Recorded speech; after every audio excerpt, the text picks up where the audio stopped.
के लिए तालियां होनी चाहिए। कुरान मजीद में किस बेजान चीज़ के बारे में अल्लाह रब्बुल इज़्ज़त ने फरमाया कि वो सांस लेती है? किस सहाबी को शायर रसूल सल्लल्लाहु अलैहि वसल्लम कहा जाता है? ये पीछे हसन बिन साबित। जवाब दुरुस्त है। ये दूसरा सवाल है, गौर से सुने कि नबी सल्लल्लाहु अलैहि वसल्लम का नाम मुबारक मोहम्मद सल्लल्लाहु अलैहि वसल्लम कुरान मजीद में कितनी दफ़ा आया है? ये नाम वो पीछे मोहम्मद कुरान मजीद में कितनी दफ़ा आया है?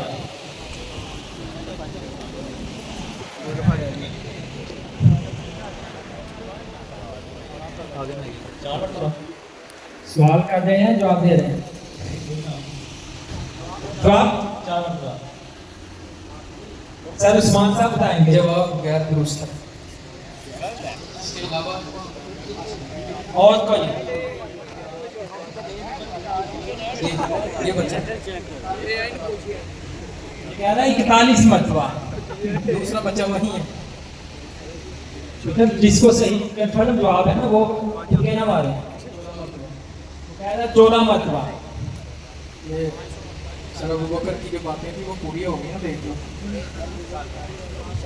हाँ जी, ये जवाब किसी को 2 मरतबा। नबी पाक सल्लल्लाहु अलैहि वसल्लम का इसमें मुबारक कुरान में 3 मरतबा है, तो आप ये जवाब नहीं दे सके। अगला सवाल। कुरान मजीद के सबसे पहले मुफस्सर कौन थे? कुरान मजीद के सबसे पहले मुफस्सर। सवाल मुश्किल है मगर कोशिश करें। सबसे पहले मुफस्सर कुरान। भाई लगा ना इस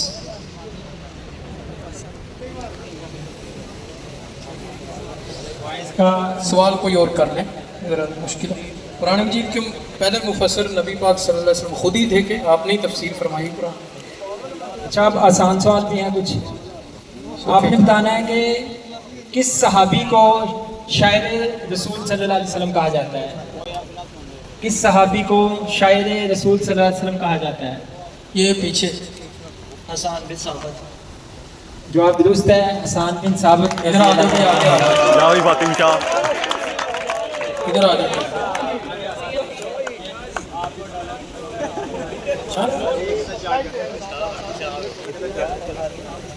अच्छा, ये आसान सवाल है। आप जिसको आता होगा वो हाथ खड़ा करेगा, शोर नहीं करना। नबी सल्लल्लाहु अलैहि वसल्लम जब आपको जन्नत की सैर कराई गई तो आपको 1 मिनट सर, वो बच्चा ज़रा खड़ा हो जाए जिसने कहा था कि नबी पाक सल्लल्लाहु अलैहि वसल्लम का नाम कुरान मजीद में 4 दफ़ा आता है। हाँ, खड़ा हो जाए। इसका जवाब बिल्कुल दुरुस्त है, मेरा ही गलत था, इसके लिए तालियां होनी चाहिए।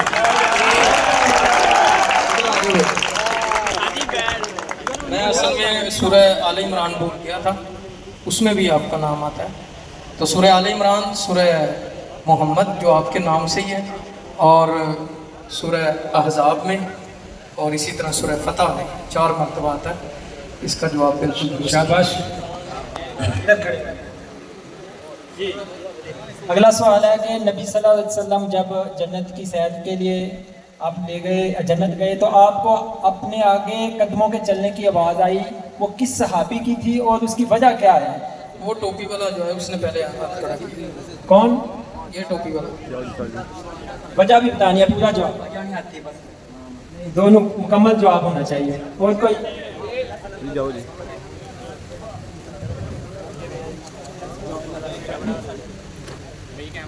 और कोई है?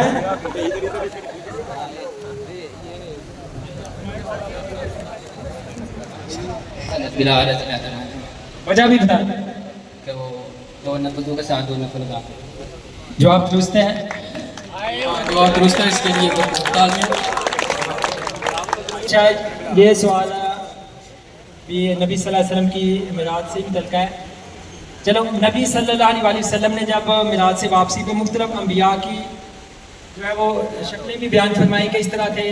तो हज़रत इब्राहीम अलैहिस्सलाम के बारे में जब सहाबा ने पूछा कि उनकी शक्ल सूरत कैसी थी, तो नबी सल्लल्लाहु अलैहि वसल्लम ने किस नबी के बारे में बताया कि उनसे मिलती जुलती थी? हज़रत इब्राहीम अलैहिस्सलाम की मुशाबिह शक्ल सूरत नबी सल्लल्लाहु अलैहि वसल्लम ने किस नबी के बारे में बताया कि उनसे मिलती थी? सवाल बहुत मुश्किल है मगर बहुत आसान है। वो पीछे एक बच्चा रखा है। हाँ भाई, वही हज़रत इब्राहीम अलैहिस्सलाम के बारे में नबी सल्लल्लाहु अलैहि वसल्लम ने फरमाया कि उनकी किस नबी से मुशाबहत की शक्ल सूरत मिलती थी।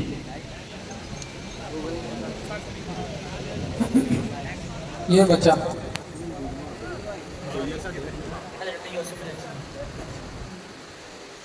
जवाब गलत है। ये एक बच्चा, मैंने बताया कि बहुत मुश्किल और बहुत आसान सवाल है, मगर ये तो हो गया ना, ये हो गया।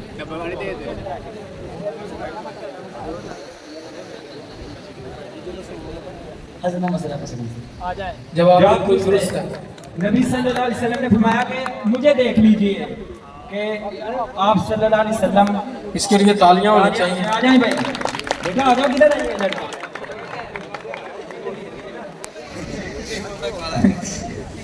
हाँ जी, हमें नबी सल्लल्लाहु अलैहि वसल्लम की जब हम पढ़ेंगे सीरत तो ऐसे वाक़यात मिलेंगे जिनमें ये चीज़ें जो है इनका इल्म हमें जो है ना चीज़ों का पता चलता है।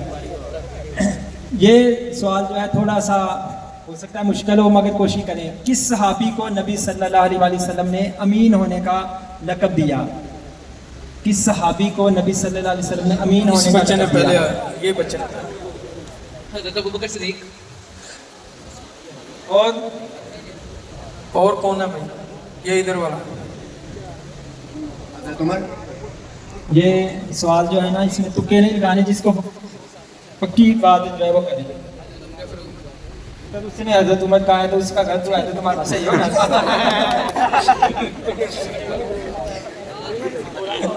मानेगा नहीं।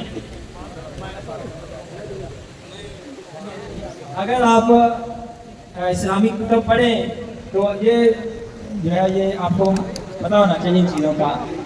किसी को नहीं पता कि किस सहाबी को नबी सल्लल्लाहु अलैहि वसल्लम ने अमीन होने का लक़ब दिया। तो ये अभी एक ने पहले बताया था। चलिए सवाल बदल लें। ये हजरत अबू बैदा बिन जराह थे रज़ी अल्लाह ताला। जवाब हो गया भाई, सवाल अगला है।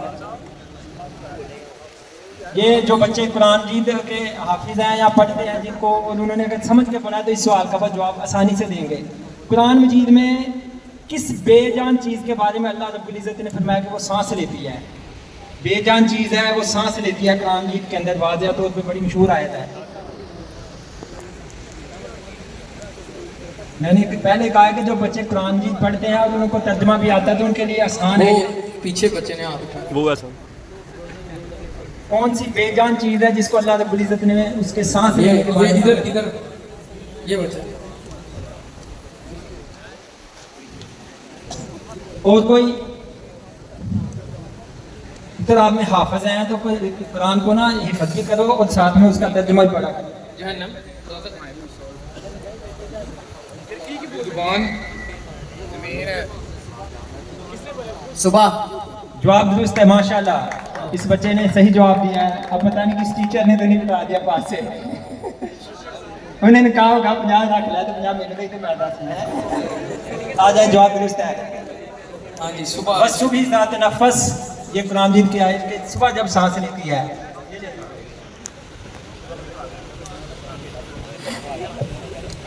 इसका मतलब है आप लोगों को इस तरह पैसे दे दे के ना दीन के और नबी सल्लल्लाहु अलैहि वसल्लम की सीरत का मुताले का शौक डालना पड़ेगा।